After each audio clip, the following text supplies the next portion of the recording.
Siekiant, kad sugrįžtų sveikata, reikia bendrauti su gamta. Žmogus kartais neįvertina, kokie turtai slypi mus supančioje gamtoje. Tik reikia mokėti juos pasiimti.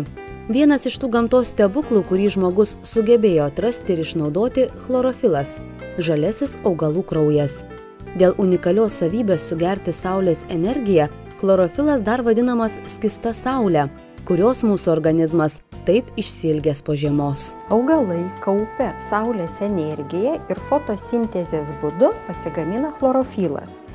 Chlorofilas pagal biologinę struktūrą jis yra labai panašus į žmogaus kraujo struktūrą. Tik tai kraujuje yra daugiau geležies, o chlorofile magnio. Tai yra deguonis.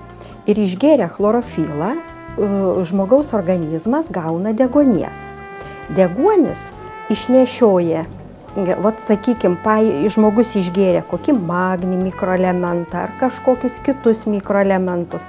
Deguonis išnešioja jį po organizmą ir geriau yra įsisavinamas. Mokslininkų nustatyta, kad chlorofilas stimuliuoja įvairius organus ir sistemas.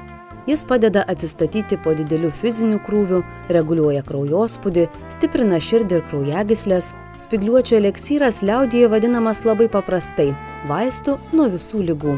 Skystas chlorofilas rekomenduojamas nėščioms ir maitinančioms moterims, sergantiems onkologinėmis ligomis, vaikams. Chlorofilą gali naudoti žmonės silpni, pavargę, jaučiantis nuovargį, gyvenantis užterštoje aplinkoje, dirbantis tokiam, kur mažiau deguonies yra. Tai tiesiog į organizmą yra deguonis paduodama. Chlorofilas išveda iš organizmo susikaupusius vaistų likučius, šlakus. Mes jį naudojame rytais. Į stiklinę vandens pilame pirmą rytą šaukštą, antrą rytą 2 šaukštus, trečią rytą 3 šaukštus. Šitaip geria moteris, o vyrai geria po 4-5 šaukštus. Vaikams dozės yra mažesnės. Pradedam nuo pusę šaukštuko, paaugliam desertinis šaukštas, darželinukai irgi po arbatinį šaukštelį geria. Chlorofilas gali atstatyti rūgščių šarmų pusiausvyrą, kada ėda rėmuo. Rekomenduojama chlorofilą gerti iš ryto, nes jis panaikina susikaupusius skysčius prie diabeto, prie inkstų, kepenų problemų, kvėpavimo takams, plaučiam, broncham. Chlorofilas galima naudoti ir išviršiniu būdu. Tokių problemų kaip odos, psoriazė sergantiems žmonėms labai rekomenduojama ir gerti, ir tepti iš viršaus. Žaizdom, nudegusiom, nušalusiom, trofiniam opom. Chlorofilas yra naudojamas burnos gleiviniai. Jeigu yra problemos, sakykime, kažkokios tai žaizdelės, paradantozė, galima į nosį lašinti, slogai esant.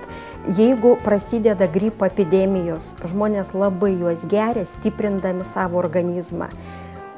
Buvo net ir mano sūnui atvejis, sirgo gripo, po to prasidėjo rotavirusas. Ir jis tiesiog gurkšniais gėrė tą chlorofilą, kada jam užeidavo žarnyno skausmai.